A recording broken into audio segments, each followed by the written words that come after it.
We're live on the air. This is Fam Electric Ghost, and we're with Phyllis Leavitt. How you doing today? You are a author and psychotherapist.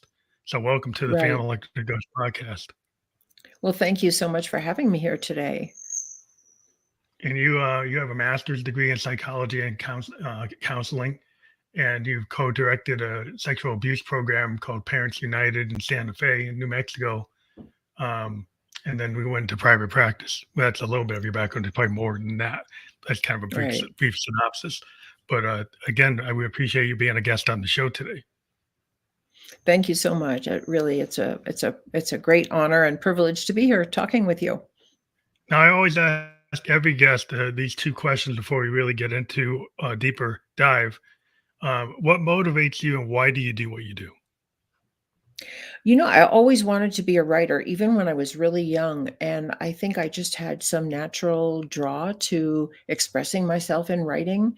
And I didn't know what I wanted to write about when I grew up, but I wrote little poems here and there and little sketches of things. And I kept hundreds of journals. And so writing is kind of a way that I connect to myself very deeply. I find that I have thoughts and insights in writing that I don't have in my ordinary thinking all the time.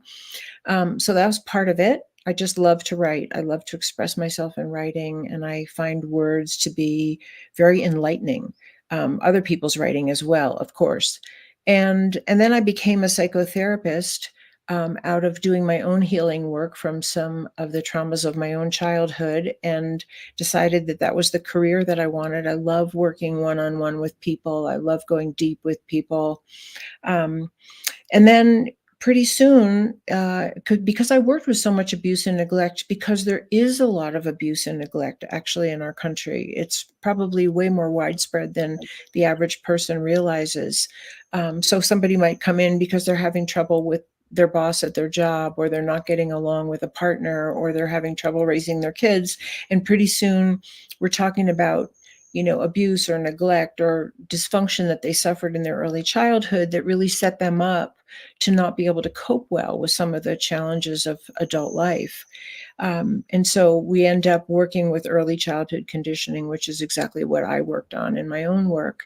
And then it wasn't a far cry to realize that we're in family systems, large and small. A school is a family system, a business is a family system, because they all operate on the same kind of dynamics between people. Some people like to be in charge. Some people want to hide. Some people want to tell everybody what to do. Other people are completely controllable.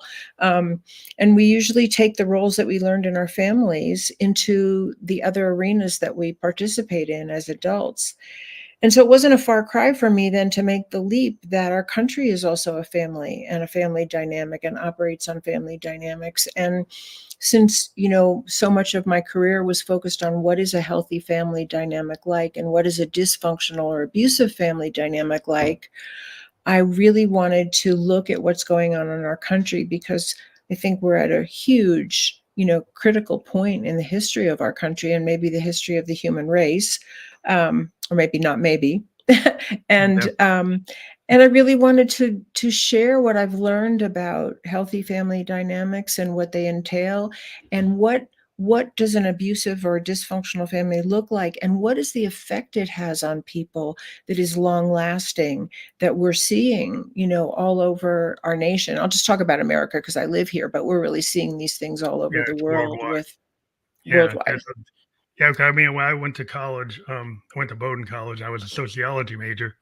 I see Mm, parallels between like the sociological concepts, like the microcosm and the macrocosm. It's like the microcosm exactly. would be like your family, right? Your childhood, right? And you have that kind of dynamic where you're in Right. like a situation where you had somebody who's like just a narcissist, and Right. and they kind of you build in that idea that you have the imposter syndrome. You're not good enough because they kind of have that energy permeating in your Yep. whole situation. Then you're kind of primed when you get into the macrocosm, you get to a corporate world, you get into like the military, you get into a bigger social structure, like at the macrocosm level, and you Right. might be primed to fall into the same patterns. Exactly, and that's exactly, part of what I talk about because some of those patterns, if you've been in a family that's not particularly emotionally and mentally healthy, or where there's been overt or not overt, but, hidden abuse or neglect or just high levels of dysfunction or addiction or depression or, that kind of thing, or if your family has suffered extreme poverty or discrimination or injustice, you know, the wounds that we suffer from that we do take with us, and some people act them out more or less on themselves, and some people tend to act them out on others or both, and we're seeing a lot of that in our country today, and it's great cause for alarm because the cycle of hurt and divisiveness and violence is repeats itself and escalates, and I think that's what we're seeing Yeah, here. it seems exponential. It seems like it just keeps on getting like Right, it keeps on right, exponentially getting worse because if you have all this, the at the family level, it's not addressed, right. and then nobody talks about it. Nobody thinks That's it's a right. valid thing to talk about. There's a tendency to kind of have shame associated with trying to address a lot of these issues, like in the microcosm. Absolutely. And once you get to the macro, you get to like a critical mass, and you get incidents, you get That's situations right. that, like whether it's like individuals or groups getting into these bad situations. That's right, and one of the characteristics of an abusive family, besides denial of what's happening that's hurting people, or they just don't wanna hear about it, is if someone does try to speak up or get help, they're often targeted for more abuse or blame, Mm. and that's exactly what happens in our country, often, that people who march for peace or demonstrate for civil rights, become the target of massive violence and sometimes murder. And these are abuse family dynamics. And the beauty of psychology, and this is one of the reasons why I feel so strongly about what I'm trying to convey, is the beauty of psychology is it's not partisan. Psychology is not, and the healing work that we do in psychotherapy, for instance, whether we're working with an individual or a couple or a family, or a child, it's not about blame. It's really getting to the root cause of what is perpetuating fighting or hostility or Mhm. aggressive behaviors or depression or anxiety or obsessiveness. It's getting to the root of it so that people can be restored to a loving and healthy and safe connection with themselves and with other people. And so for me, our psychology and the tools of the best psychology are the big missing piece in politics today because they're not operating on the commitment to resolve differences. It feels like we're escalating our divisiveness so somebody can win Yeah, well, when it's we about all actually winning. lose. Yeah, well, it's about winning the argument. It's like the listening skills of when I went to my liberal arts Right. education. So the thing my professors talked about the most is that the biggest thing you have to know or learn is how to listen. Whether Wow. it's my philosophy class or my sociology class or my political science class, the teachers, professors were all about like, you really need to listen, not just to me, the professor, but to each other Right. and actually Oh, I love understand that. without trying to win that that session. Like if Right. you're always trying to think about the next word that or the response to what was just said, you're not actually listening to what's happening. So I think there's a I lot think of that miscommunication because people don't really listen. Well, I think you were very fortunate to have professors that even said that. I didn't have anybody buddy that said that when I went to school, and I'm so glad you said that because that is probably one of the biggest failings of our human relations right now, whether it's in the microcosm or the macrocosm, is that people are not trained. They don't even have the mindset to listen the way they wanna be heard and speak the way they want to be spoken to. It really is all about who's winning the argument or shutting the other person up or winning the election or Yeah, whatever. it's always W Yeah. So a that lot that's of a that's a framing. I mean, yeah. everybody's framing to try to, get into a better position to be on top. Mhm. And it's all about Right, like right, metrics. Everybody's into like business analytics. Like, it's all about right. okay, everybody like, I'm a in my day job, I'm a business analyst. And like the hot term Mm, today is business analytics and AI. mm, That's it's always good. Like right, right. you shouldn't criticize it because you should just accept it and say these metrics are always valid. I say, well, if the learning library learns on things that have bias, how is that valid? You know, Mhm. like if you learn on what you give it is what you get, right? It's like garbage in, garbage out. And so a lot of times people don't understand like if you get a lot of bad negativity, coming in, then it tends to come out. Right? It's gonna like it's law of attraction. You're gonna keep on getting into Exactly. codependencies, getting into the negative space. You're not gonna get out of it. And so if what you think is like this is the truth. Because I saw somebody say, "Well, we're gonna program safety into this system."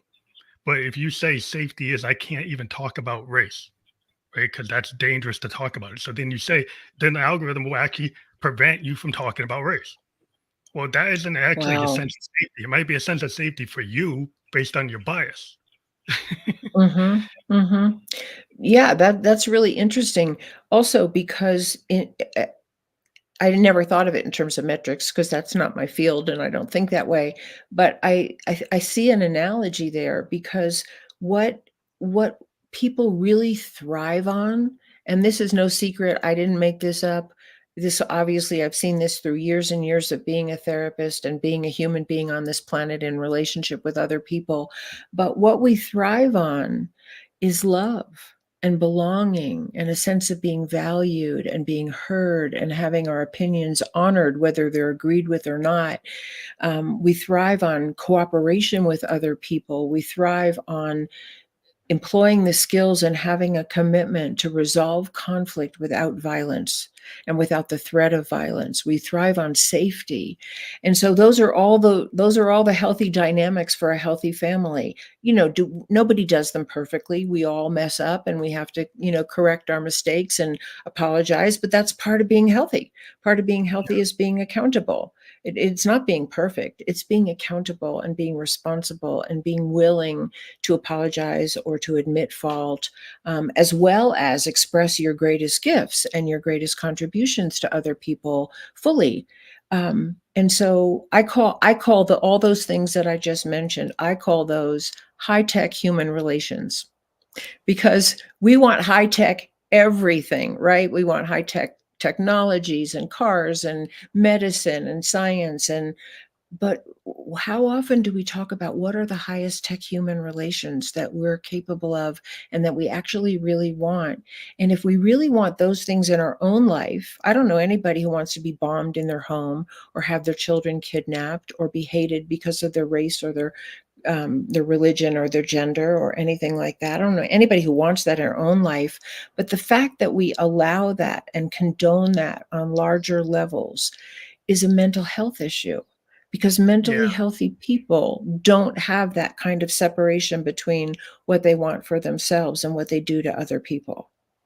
Well, it seems like, the societal structures get in place this idea of like the blame game or the resentment game. So then you say, Totally. instead of like this Victorian idea, because I'm into creativity and like poetry, of the looking Mm. glass self, right? You look at a glass self, all the Victorian poets like Wordsworth, Blake, Hawthorne, they were like the idea, like look in the mirror and kind of look at the depth and actually take on like your inner child, like actually use Mm. that to kind of reflect on the world and figure out how you're gonna make a statement and be vulnerable and learn how to create some kind of positive statement or artwork in terms of Victorians is like Mhm. it's art. But the idea is like Mhm. if you think about not being scared to be vulnerable, like and no one wants to raise their hand in the classroom because they're scared they're going to have the wrong answer. But the only way Right. you're going to learn is if you're willing to put up your hand and maybe say the wrong thing, right? But the vulnerability is Totally. hard to get through because you're just so scared of being like out of place because there's so much pressure. There's like, oh, you don't want to be in that group of the other because the Right. other gets blamed for everything. So he's like, this group Well, is responsible for inflation or right. responsible for this or responsible for that. Right. Then that's why you get those dynamics you were talking about earlier. Yeah, I mean, I love that you brought up the word vulnerability because sometimes all it takes is one person, one person saying something vulnerable, sharing something about themselves that's a little hard to say or that makes them teary or that doesn't, necessarily make them look good or strong or, whatever. And then often, and I've seen this happen in groups many, many, many times, one person shares vulnerably and there's like a relief that goes through the room. And then other people start to share Permission vulnerably structures. because Yeah. there's right. And it's safe now because somebody broke the ice. And there's just such a sense of connection that happens around that. So connection doesn't happen around looking good. Connection happens around being real, right? Yeah, it's a um, singer-songwriter thing. Like, you think about the singer-songwriters of the '70s. You were drawn to Carole King. You were drawn Neil Diamond, and drawn to right, Bob Dylan and Joan Baez, right, and all these people right, because they or Neil Young because they were vulnerable. You listen to Neil Young, and there's, like, the vulnerability in his voice totally, and right, willing to take on things that's not just a love song. He's talking about a friend that died from addiction. And you're right, like, "Wow." Like, he's exactly, actually saying something real, and then it gives permission structures like, "Oh, you can not just talk about, it's Harry met Sally. You're like, you can actually go into something else. You can actually right. dive into things and tell stories. And then it expands people's minds because, like, oh, I can use this form for other things. It doesn't have to just be this, and they, Absolutely, and I love that. I love that because I think people are dying for that kind of safety around just being their human selves and not having to look like they have it all together all the time or that nothing bad ever happened to them or they never hurt anyone. I mean, we're all human, and the more we can accept and voice and share our underlying humanity, the less we're gonna wanna kill each other. I really see that those 2 things are intricately woven together. with the empathy, like if Right, you're kind of brought up, there's always this other that you can right. blame for your condition. Then there's Mhm. no empathy for the other. So it That's allows right. you to, treat the indigenous Native Americans a certain way, treat, That's absolutely African right. Americans a certain way, to treat somebody from another country comes in as an immigrant. Well, now you're like, well, they're taking my job. They're trying to join the union. Like, so Mhm. they're the enemy. It's like, well, maybe you ought to look at like who's actually orchestrating that from a class structure. Is like maybe the employer wants you to fight each other on the street because they Right. don't want to pay any of you. And maybe look at your own immigrant roots. Most of us have immigrant roots, Yeah. we're not a far cry from people Well, it's fleeing supposed to be a poverty melting and pot, war. but then once you get to a Yeah, certain position, then you're like, "Well, it's my rightful place," right? right, Versus right, like, "Oh, somebody else is gonna right. take my spot." And then Mhm. technology happens. Like, we're in the AI robotics era. People are frightened. They're like, "Well, my role is just gonna get wiped out." AI Mhm. is just gonna Mhm. take over. I'm not gonna be an actor anymore. I'm not gonna be a painter anymore. I'm not gonna be an office worker anymore. So what am I supposed Mhm. to do? And so the idea is like, well, what you have to do is rely on your secret sauce, which is your individuality and vulnerability, because nobody else is that person in the looking glass. But I think a Right. lot of our social structures have taught us to be like automatons or working on the assembly line and not thinking, not feeling, Mhm. just being like a widget in the box. Right. I think that's really true, and I think people are really suffering as a result of that. That's not in line with our basic humanity that wants to connect, that wants to create, that wants to express, that wants to expand, that wants to learn and grow, that wants to be seen as, perhaps unique in our individuality, but also connect with other people in theirs. Um, and so, one of the things that I think about when you talk about AI and robotics and all of the great, there's some amazing new technologies. Some of them are amazing. They're life saving, time saving, and whatever. And I think as a human race, not really just as Americans, but Americans certainly, but as a human race, I think we're at this place where we have to really decide how we're going to use what we know, because if what we know and can do actually hurts people, is it worth doing? Yeah. And the biggest, one of the biggest and most obvious examples of that is, yeah, we have been able to create incredible weapons of mass destruction. Should we? Should Should we we do that? threaten to use them? Yeah, because it's life denying. It's, possibly the end of human civilization if we were to continue on the path of threatening to use nuclear weapons or using them. So I think in many arenas, and it's not just in weapons of mass destruction, I think we have to decide what's the best use of the intelligence we have. And to factor into that question, does it help us feel more loved, more connected, more safe, more cared for? Does it create a safer society for us to live in? Does it provide for more people or less people? So I think we really, Yeah. really have to ask those questions just the way a family has to ask those questions. Let's just say somebody in the family got a new job and it's going to take them, they're not going to be home hardly at all and they're going to have to move to a foreign country. Is that good for the family? Yeah, because Maybe, they just look at the maybe money. not. You look at the money and, like, money Right. says 6 figures, 7 figures, that's good for the family. The social dynamics of your psychology or sociology of the situation is that's not good for the development of your young children if you're not Exactly. there, right? So, but then we've kind of Exactly. been told that the money, the 7 figures, trumps those other things, and so Right. it's just And a matter that's of, yeah, balance. no, I'm sorry, go ahead. Go ahead. Go ahead. Yeah. But the other thing what I've noticed is, like, there if you watch a movie Oppenheimer, right, or you think I about did. technology, like, the idea is, like, the scientist or the technologist gets so caught up in trying to climb Mount Everest and solve the Right. problem that Right. then when they get there, then they suddenly like, "Oh, there are actually ethics related to this, but I was so narrowly focused on solving this problem, Mhm. this physics Yeah. problem, that I didn't think about, like, what happens if I put that in the world?" I just thought about putting it into the world. I didn't think about the consequences. It's Right. the same thing with AI. Like you put Right. it out there.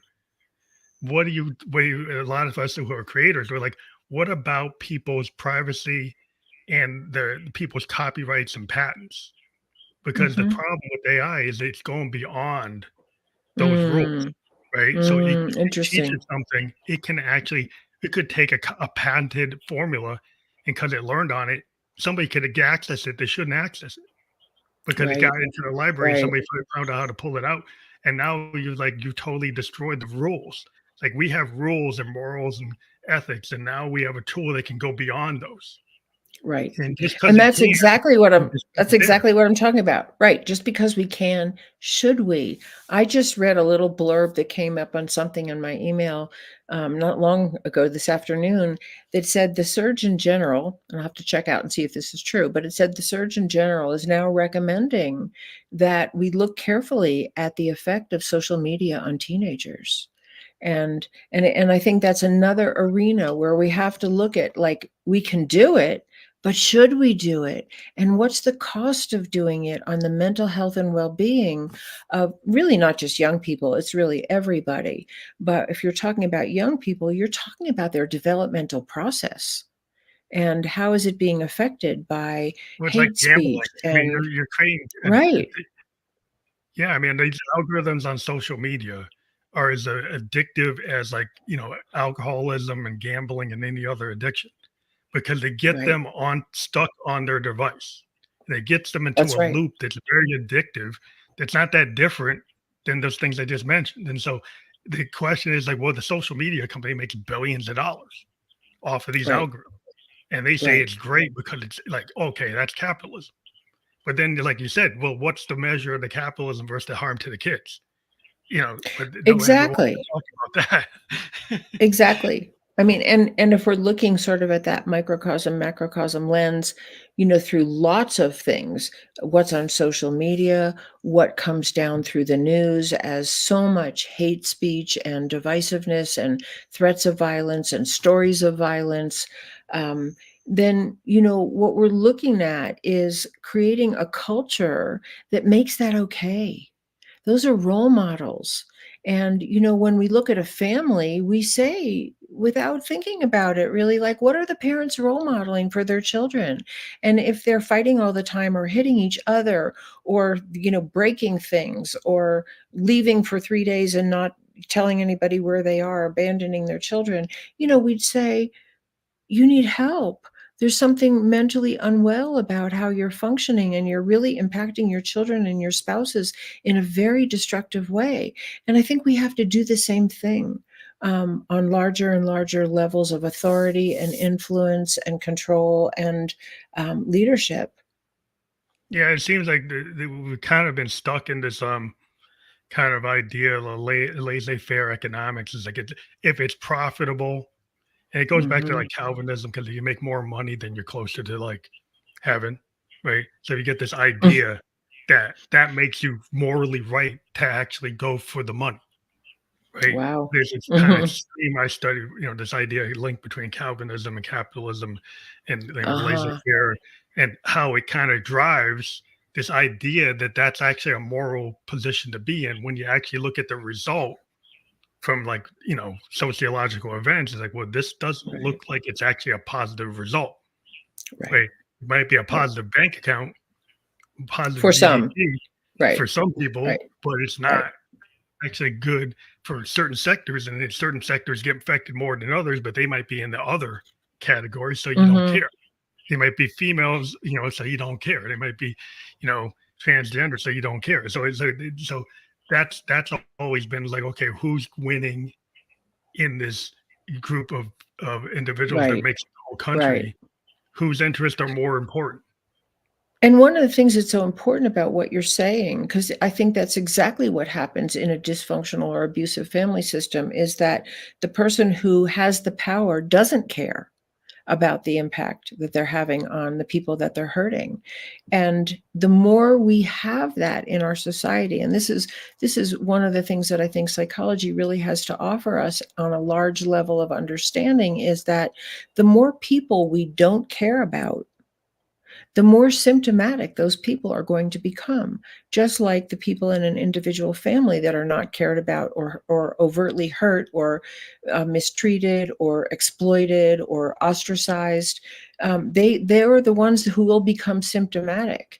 And so if we have whole segments of our population that we've stopped caring about, and we just blame them for their poverty or for whatever ills we're suffering, we put the blame on whole segments of our population, then we're going to have more and more symptomatic people, and we're going to have more mass shootings, which is exactly what we have. Yeah, And it's then like, none of us are actually really safe. well, yeah, but the safety level is like this is so interesting. Like I live in New Hampshire, and there's a Mm, massive like homeless camp. So the mhm. government's idea to solve the homeless camp was to actually go in and have a company clean up the camp and move the people, right? So I'm like, well, that's very short-sighted, just thinking out long term. Because okay, for the moment you did that, you cleaned up that spot. That you pushed the people away. They went to another spot and they made the same mess, right? So they actually all came back and they did it again. So that wasn't really any kind of solution. But the kind of Right. mindset that we have in America is, oh, if I cleaned it up the camp, that solves it. It's like, well, you didn't solve the root cause. It's like you're looking in the mirror and Exactly. you don't solve the root cause. You took care of the surface level, what it looked like, what it And smelled I like. I think we I think we know Instead of better. killing, I think we yeah, I think we really know better. I think we know that if somebody has an infection, you have to get to what's generating the infection. You can't just put a Band-Aid on it. And, moving people is a Band-Aid. It doesn't solve anything. And I think in most areas of human life, even in our technological world, if a car breaks down, we look at what happened to the engine or whatever the moving parts are that didn't work, right? We want to figure it out so that we can build a better engine that doesn't break down, or that we know how to fix it if that happens, but hopefully that we build one that doesn't do that. And so I think, again, here's where I feel like the world of psychology has so much to offer. Like, why are we not looking at why there's so many homeless people? What's causing people not to be able to afford good housing or make enough money to pay rent? Um, there's that's structural shifts. that's Yeah, I mean, right, there's been a lot of structural shifts that move things to the top.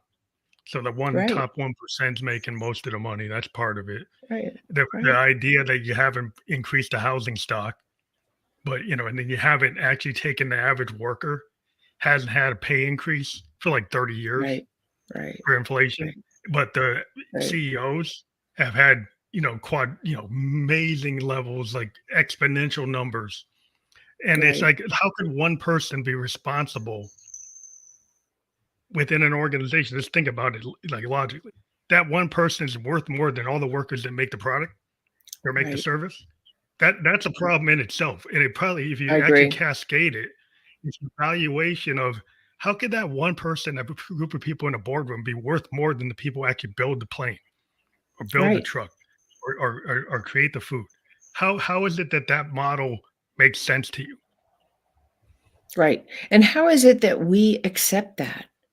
I just feel like, as I'll say as Americans, but really as a world population, we just need to be informed. How many people even have that thought?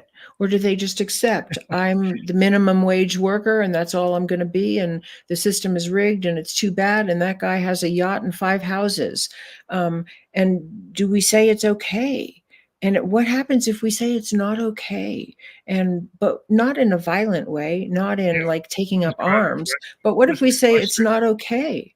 What is the That. question? Like, what's the value? Like, how do you show me that you're worth like a salary of Mhm, $30 million or $40 million mhm. or $100 million versus this, your engineer or your designer that Right. actually created the product?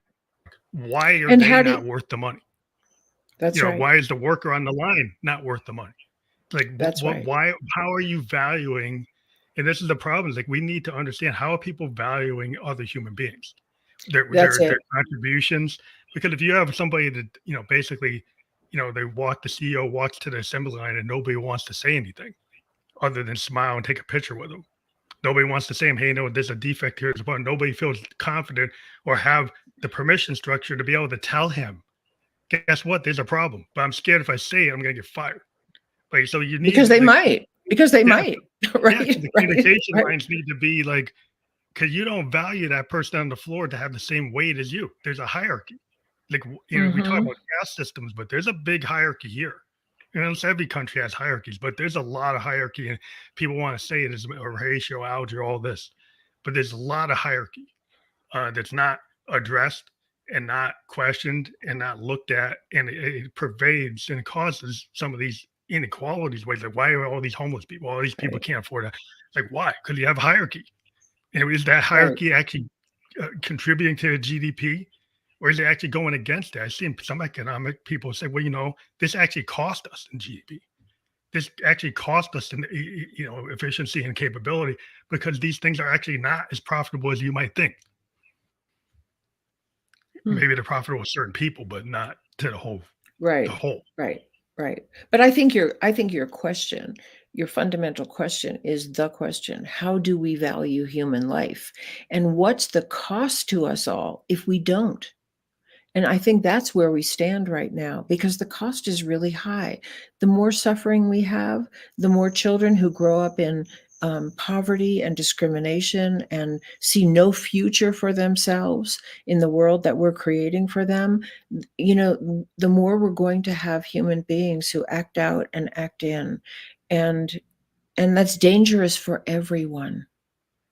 Yeah, And because if that's what you I think only, we're yeah, totally. I think that if you have a world where you can't, actually make a living and actually own a home, or, even an apartment, right? Mhm. You make a world, the only way you can do it is like it's structured. So, oh, well, you got to join the military. So then you basically get into a military industrial complex. Like, a certain group of people are never going to get to college, never get Right. master's degrees, never get doctorates. They're going to be soldiers for you to get resources so that That's you can right. continue your structure, right? And they're actually not going to be able to actualize or do anything other than be a soldier for you. And so that's the Exactly. kind of problem I see. It's like worldwide, China, Russia, here, Europe, like Africa. That's what you see happening. And overall, That's you right. see these structures actually getting children soldiers, child soldiers. People here saying, oh, we should bring the draft back in. Why is that? Because you don't actually have a place for them in the economy. You want to put them here so you can use them as a tool. Mhm.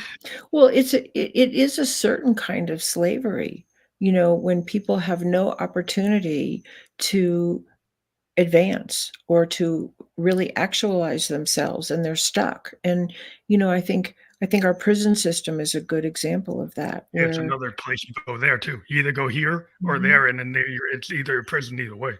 In perspective, But yeah, it just seems like we have these very dogmatic, Mhm. structures that are designed Right, on a hierarchy, right? right. And if you go in the military and you're college age, you'll be an officer.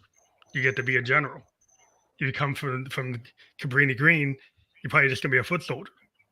Right. Unless you ramp yourself up. But most likely, you're not going to ramp yourself up because that's not what you've been on. That's not the Mhm. trajectory you've been on. So like you have these kind of Horatio Alger situations where certain people they do ramp up. So it's not 100% either way. But if Right. you look at the bell curve of it, it's kind of in the bell curve. It's Yeah. like most people are going to fit in there, and then Right. the ones on the edge, the edges of the curve, they're going to go where they're going to go. So, some of the tools for the best psychotherapy, which I would love to see be well known just by the general population and implemented on all levels, large and small. And I know that probably sounds like Pollyanna thinking to some people, but actually, I think it's what's going to save us from ourselves. Are some of the skills that we really use in our offices that help people heal, and that is like really going into the wounds that we've suffered and understanding what negative coping mechanisms and beliefs we've taken on about ourselves that are manifesting in our adult lives in ways that are not functional for us or not satisfying for us, or not successful for us, depending on what they are. So if someone learned to wall off because they were being tormented, and now they're isolated and alone and lonely and suffering and drinking too much to ease the pain, what's going to help them is to go back into what wounded them and retrieve that little child that got left Yeah. behind and hurt. And those are some of the great tools of therapy. And when people do that, when they can heal some of their wounds in a safe place with a safe person, they become safe people for other people. They become more relational. They Why are do you able think to that's deal not with valued though? Like, well, I why guess it's the not question I have valued. is like, why does like the insurance system in America, like if somebody has a bad heart or they got diabetes, Right. they understand that and they'll pay for it, or they'll pay for the care. Hmm. But when you Hmm. have psych psychological issues or trauma issues that are not physical, they're actually within your soul and your heart and your it's harder to quantify that. I mean, as a person like you can quantify it, but it doesn't seem like it's actually valued on a scale like cancer or heart disease or it's Right. not doesn't seem like sometimes they limit how much care you can get. Right. Oh, absolutely. Or Corporate you can't America, get so it, you get period. 12, Right. 12 visits for the year. So how could you Right. quantify that I only need 12 visits for mental health? You Like, how can't. could you You decide that can't. You can't. you're gonna Yeah. ration that? That's what my corporate America plan says. Like, Well, really? that's an economic issue that's misguided. I spoke once to someone who worked for an insurance company who was a numbers cruncher, and he said to me, I said I was a master's level psychotherapist, and he said, "Oh, insurance companies hate master's level psychotherapists." And I said, "Why?" And he said, "Because they work with people too long. They like their clients too, much." Yeah, and That's and the and that's that the really numbers game. was the thinking.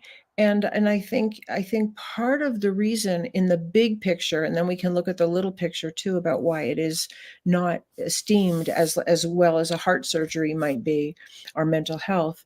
um, but in the big picture, I think, and I don't know how many people really understand this, but I think in the big picture, if you really focus on helping people heal and helping people retrieve their most essential good self and be fully expressed and empowered in the world, the power structures that we're living in would crumble.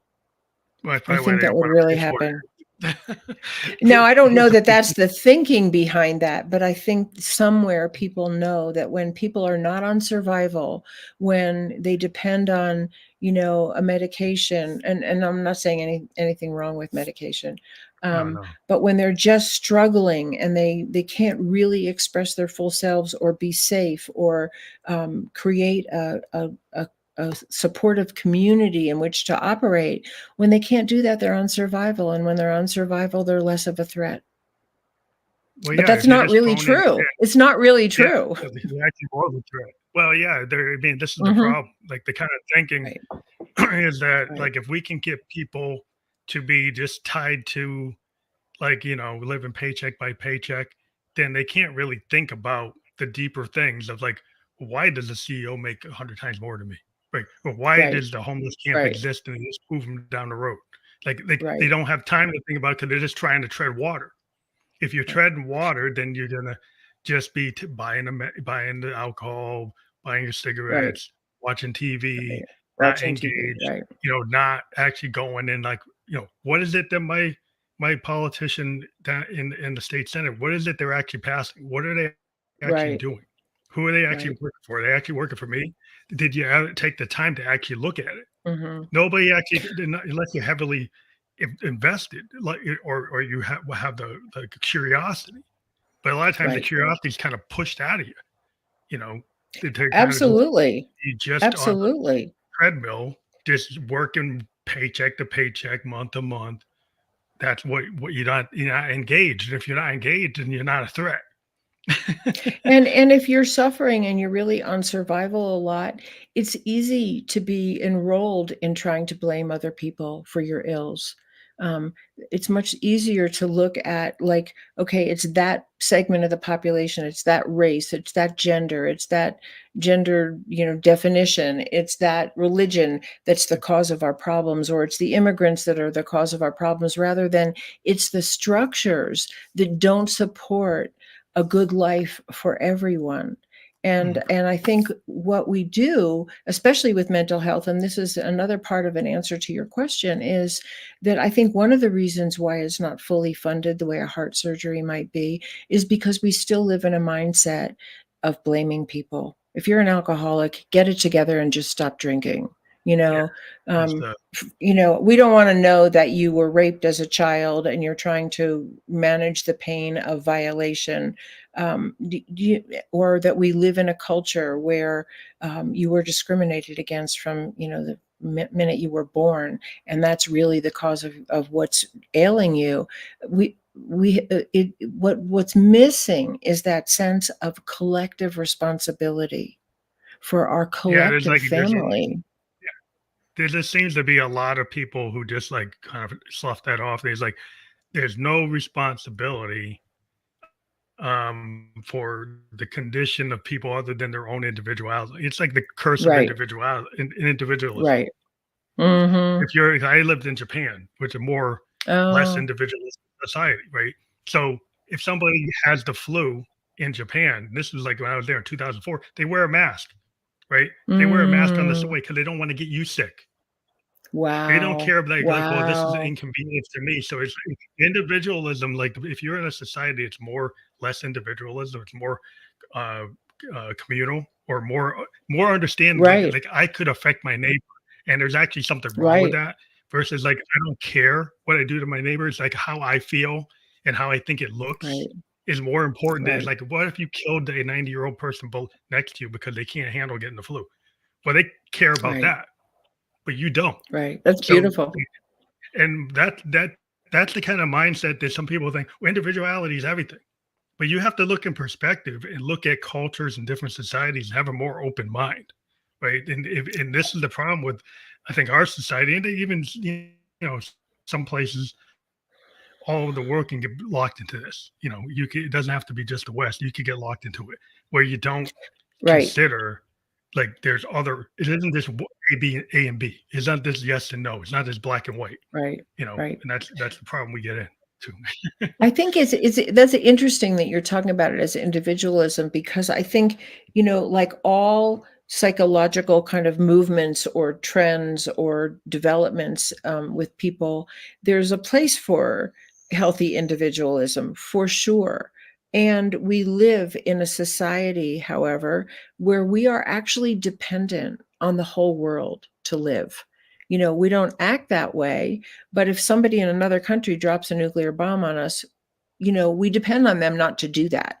If they're polluting the Yeah. water or the air, right, we're all affected. And I think we really have not embraced that. We are holding on to some sense of our entitlement to our individuality or our nationality or whatever, in a way that's not actually sustainable. And so there's a term that I heard a couple of years ago, someone spoke, and I love this term, and I think it's what we are trying to move toward if we ever make it. And that is, it's called sovereign unity. And that, what I understood that term to mean was that we hold a conscious balance between the good of the individual and the good of the whole. And Yeah. it's an ongoing dynamic dialogue and reworking constantly, so that the individual isn't left out, but the good of the whole and others isn't left out either. And I think that's actually what a healthy family is and what a healthy society is. It seems like we're on the extremes of that because it's like all or nothing. Like nobody's Mhm. willing to like negotiate. Like people aren't willing to like, okay, what's good for you and me? Let's meet at the middle. And Exactly. then it's like I got to get 100% of what I want. You get nothing because Right. that's right. That's Right. morally right for me and my point of view. And I can't Mhm. accept anybody else to have any other point of view. So like Right. you get a point, like you might have some dogma. Say, I want to put these pieces of religious dogma into my school, and I think everybody should understand it. It's like, well, that person is a Jew, this person is a Muslim, this person is a Hindu. Why would they understand? Why would you have to Right. force them to see that? Because mine's the only way. So that's the problem we're getting into. These people are like one way people, Mhm. one Mhm. way people. That just causes violence. You know, That's it's in exactly what we have. the macrocosm is That's like a one exactly what way we have. type of person. Oh, I can have a gun even though I'm a domestic abuser because my right to have a gun, written in the 1700s, Mhm. supersedes me, You're the common good. sense Right. that Right. a abuser probably shouldn't have a gun. Right. Right. No, So because I someone's really on a think that's page so in true. 1700s, somebody's like we have some people originalists. And they look at the Constitution. They say something in the 1700s applies to now. Did we have airplanes in the 1700s? Did we have spaceships in the 1700s? Did we have satellites? How do you justify NASA according to that point of Mhm. view originally? Mhm. So Mhm. there's a problem with some of these people's mindsets. It doesn't really work, except when they want it to Right. work. They try to shift and gyrate into these positions that don't. It's like we're in the Right. 21st century. We're in the age of Right. AI. Wait, AI is not in the Constitution, right? So Mhm. how do you deal with that? Mhm. Right? Mhm. Oh, it's not there. So Yeah, and what? Should I should make this? I think we have to look at it from the mental health point of view. Is, when someone becomes so convinced that they have the only way, they have the only answer, and they want to impose it on every single other person because they believe they're right or righteous, or, however they get to that place of sort of narcissistic adulation of themselves. um, I think we have to look at that as a mental disorder, and it's Yeah, caused by something. It's caused by a certain kind of brainwashing that they're either entitled to be dominant because that's the role models that they've seen, or they've been allowed to have no boundaries whatsoever. Um, and so they feel entitled because they've never had a limit or a boundary put on them, or they've been so badly hurt that the drive to inflict that pain on other people is completely overwhelming them. And all of these are psychological issues, and we see them all playing out at the lowest and the highest levels of authority, influence, control, and leadership. And that's why, that's one of the big reasons why I wrote the book, because I think it's really a mental health crisis that we're in. yeah. It's just the problem. We got like certain factions don't believe that mental health is even a thing. They Right. just think like, oh, I can just go and do this and it'll go away, right? Or I Mhm. shouldn't even discuss it because that's not worth discussion.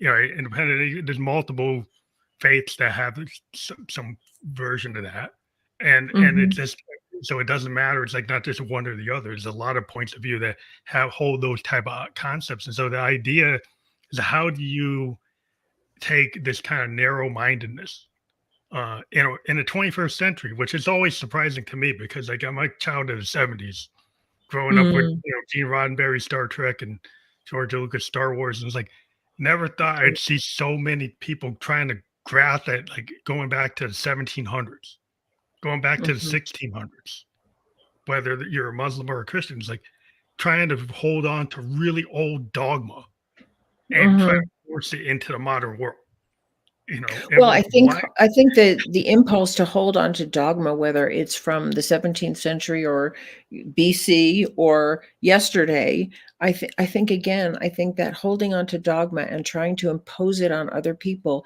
is actually an emotional mental issue. Sometimes it doesn't even have to do with the dogma. It could be any dogma, as long as I'm in control of you and you do what I say, and I'm right and you're wrong. And these are this can be found, in many religions and in many societies where that becomes the mindset for control. And, so I think that one of the biggest challenges we face as a human race um, is how do we move out of a structure of domination and submission, because that's what we live in. And we live in a structure of domination and submission that could actually cause the human race to go extinct if we just unleashed all the powers to dominate that we have. And what does that mean? And, I mean, that's why I think these are really actually huge issues. It's not just somebody having a few tears and feeling better. That's not what it is, although that's important. I don't mean to put that down. No, it's But real important. it's really about how do we learn to live as equals? How do we Well, it take some of seems these really destructive hierarchies apart? well, it seems like human race doesn't learn until it runs through a crisis, right? Like Mhm, like America didn't get into World War II until we hit Pearl Harbor, like right. So mhm. all these bad things that happen, and it's like when we get hit, then we're like, oh, Right. we should do something. Wow. But so the problem is something like the climate change problem. These things will kind of hit us over the head. With the things are going to happen exponentially. Scientifically, you can see it. They're going to be Right, like big events that right, just happen, and you're not going to be able to like slough it off to the next day. And so it's going to right, put pressure on our systems, which are already under pressure. So it's going to either you're going to fight or you're going to come together. And we're going to that's have right, trust in leaders that want to go for coming together rather than pulling apart. Right now, right, we seem to have a lot of people just want to pull apart. But like if right, something happens and everybody sees it mhm, like a 9/11 moment or Pearl Harbor moment, do you come together or do you blow apart? You know? right. And do you not blame somebody, and I think this is one of the really deep parts of the best psychology and psychotherapy that I like to talk about, because I think it's one of the hardest things for human beings to do, and that is, how do we just take responsibility for ourselves? Because we know that in an individual relationship, if you've ever been in a relationship with someone that you really care about, whether it's a spouse or a child or a friend or someone you work with, but a relationship that you care about, if someone actually takes responsibility for something that they did that hurt you or upset you or whatever, you know how healing that is for the relationship. And you know, if you've had the courage to do that yourself, it might be hard to do, say, I'm sorry, I really was wrong and I shouldn't have spoken to you that way, or I know that what I said really hurt your feelings, and I apologize, and I hope you can forgive me. That it takes strength and courage to do that. And it's healing for both people. It's healing for the person that apologizes or takes responsibility in some way. And it's healing for the person who receives that. And those are the kind of role models that I want to see in the highest levels of government, where we take responsibility for what we've done as a country. And we take responsibility for how we treat every American here and all people who live here and people around the world. We'd have a different world. And I want to say again, it's not Pollyanna thinking, because if we can do it in our own lives, a country is just a mass of individual people. So if we Yeah. can do it in our own lives, we can do it as a country, and we can do it as a world population if we want to. if we see that we're, as you said, if we see that the stakes are so high that it's really the only way. Well, because it's this idea like everybody's living in a dome, you can't be fighting, right? So when you get to the world of the science future, like with these domes, Mm, like because the world's mm. so hot, the oceans are so violent, the weather's so violent. Well, within the dome, you probably can't be killing each other in the dome, right? So the idea of the future kind of state of the world is like you're gonna have to get over, like you're gonna have to apologize, right? You're not gonna be able Yeah, to hold a grudge. You're not gonna be able right. to just be angry and And think you're it's gonna have okay. to change your behavior. You're gonna have Yeah, to change your behavior. That's part of taking responsibility. It's not just saying, "I'm sorry," which is very valuable and takes a lot of courage to do, but committing to change your behavior in the future. If I yelled at you and that really upset you that I screamed, um, it's okay if I say, "I'm sorry," and if I really mean it, that means I'm gonna try not to do that. 'Cause I don't wanna hurt you, because I care about you. But I love what you just said about the dome. We are in the dome. We're already there, you yeah. know? Just don't We realize just it. don't know it. Yeah, well, that's the problem is people don't realize they're in the dome and then they're doing all these things they're affecting, like they don't understand the cause and effect. So Exactly. it's like so you're doing this action and you think it's like, well, this is affecting me or affecting this tiny thing. It's a ripple in the It's a universe, ripple.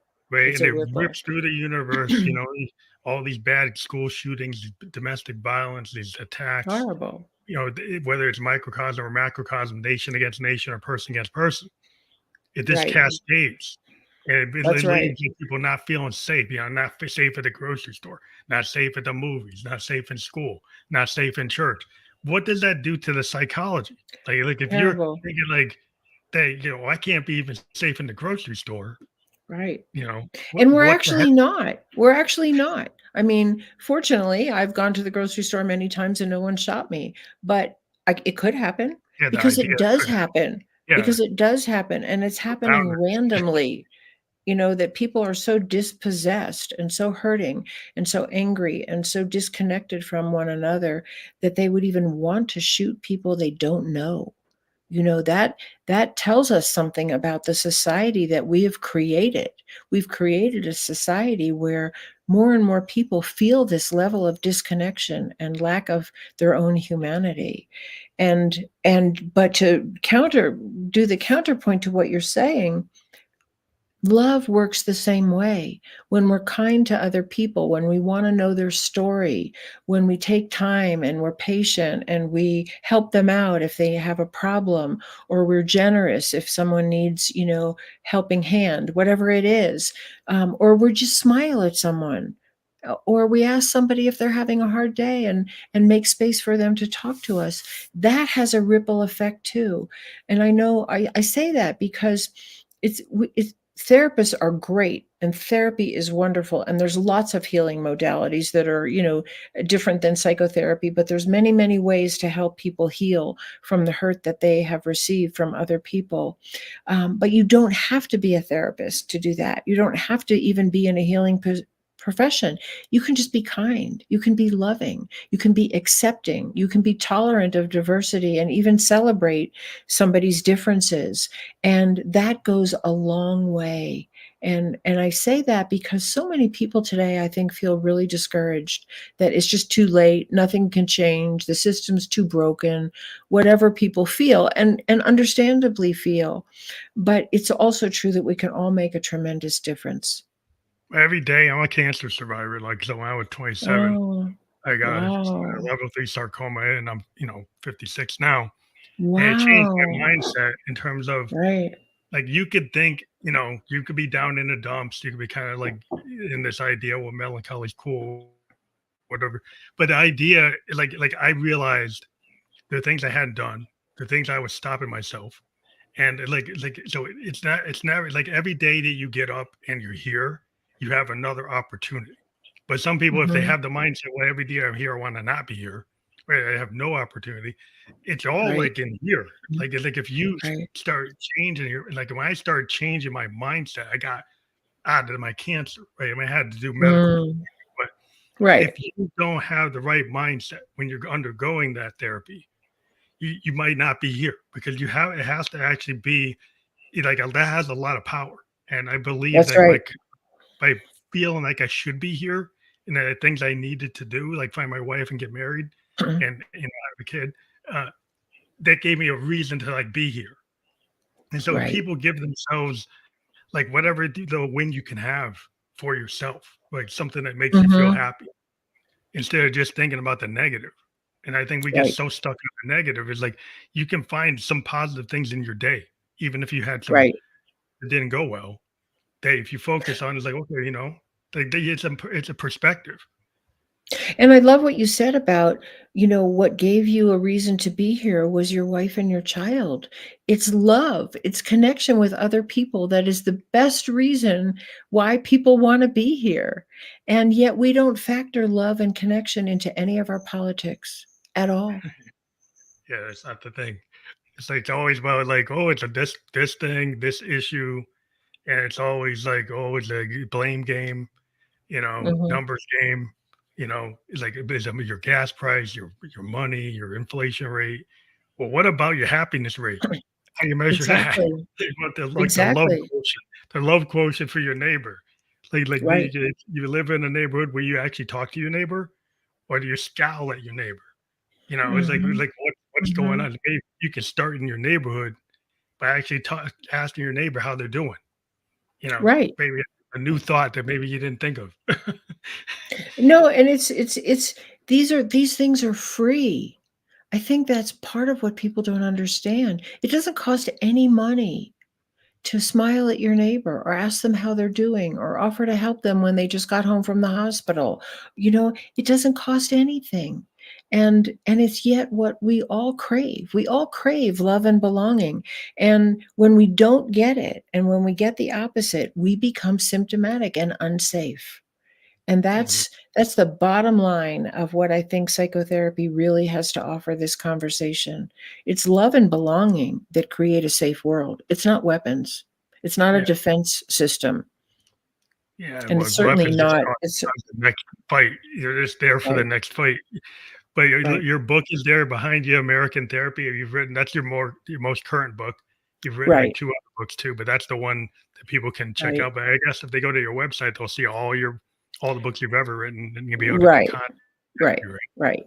Right. And you can buy that book from any major bookseller and welcome people to check out my website and contact me on my website. It's my name, phyllisleavitt.com, and on all the social media, LinkedIn, and I have articles on Substack and, Facebook and Twitter and all that stuff. But yeah. We want And I to have remind a lot of videos on YouTube. Sorry. Go ahead.